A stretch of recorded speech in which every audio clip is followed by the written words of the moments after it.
La photographie, comme tous les arts qui l'ont précédée, repose sur le savoir-faire, le métier et l'imagination de ses praticiens. Ce fut cependant le sort de tous les arts de devenir modernistes à travers une critique de leur propre légitimité, dans laquelle les techniques et les compétences auxquelles ils étaient le plus intimement associés étaient remises en question. La vague de réductivisme qui a déferlé dans les années 60 s'était bien entendu préparée pendant le demi-siècle précédent, et c'est la maturation, on pourrait presque dire la totalisation, de cette notion qui a mis en évidence la possibilité d'un art conceptuel, un art dont le contenu n'était autre que sa propre idée de lui-même, et l'histoire de la façon dont cette idée devenait respectable.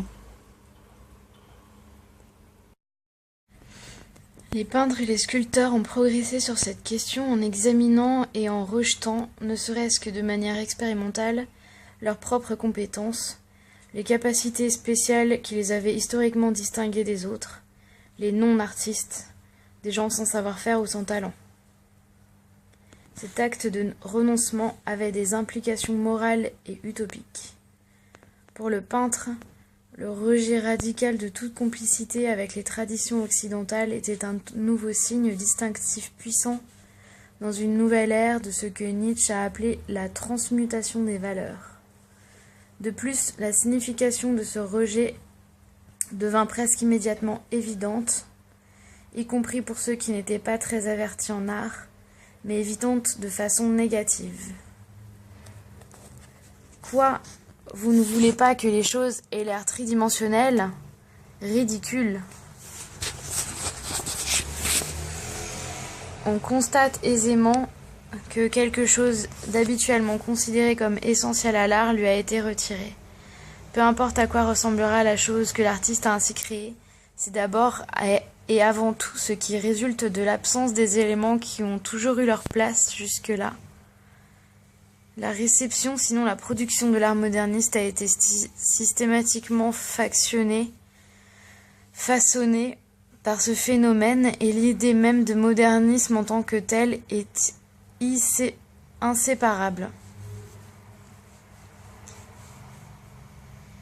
Le processus historique de réflexivité critique emprunte sa structure et son identité au mouvement possible et caractéristique des arts anciens, comme la peinture. Le drame de la modernisation dans lequel les artistes s'affranchissent des caractéristiques archaïques de leur métier est inévitable, et il est devenu le modèle conceptuel du modernisme dans son ensemble. Clément Greenberg écrivait « Certains facteurs que nous jugions essentiels à la création et à l'expérience de l'art s'avèrent ne plus l'être, parce que la peinture moderniste a su s'en passer et continue pourtant de proposer une expérience de l'art dans toutes ses composantes essentielles. »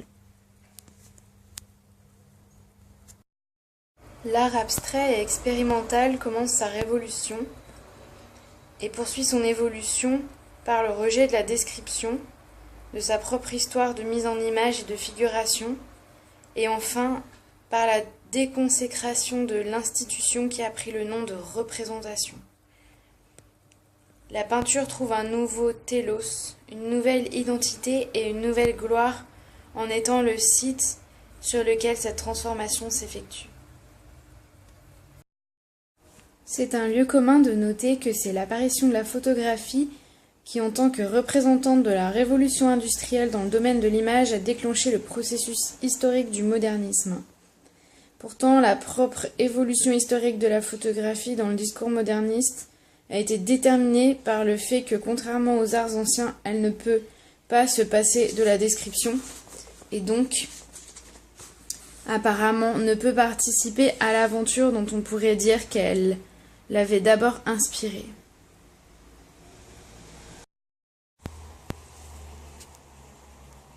Le dilemme donc, dans le processus de légitimation de la photographie comme art moderniste, c'est que le médium n'a pratiquement aucune caractéristique superflue, comme par exemple la peinture, et par conséquent ne peut pas se conformer à l'éthos du réductivisme, si succinctement formulé par Greenberg dans ses lignes, elles aussi extraites de Modernist Painting. Ce qu'il fallait exposer, ce n'était pas seulement ce qui était unique et irréductible dans l'art en général, mais aussi ce qui était unique et irréductible dans chaque art en particulier, Chacun a dû déterminer par ses activités et ses œuvres les effets qui lui étaient propres. Ce faisant, il allait à coup sûr réduire son domaine de compétence, mais en même temps rendre sa maîtrise de ce domaine tout ce qu'il y a de plus certaine.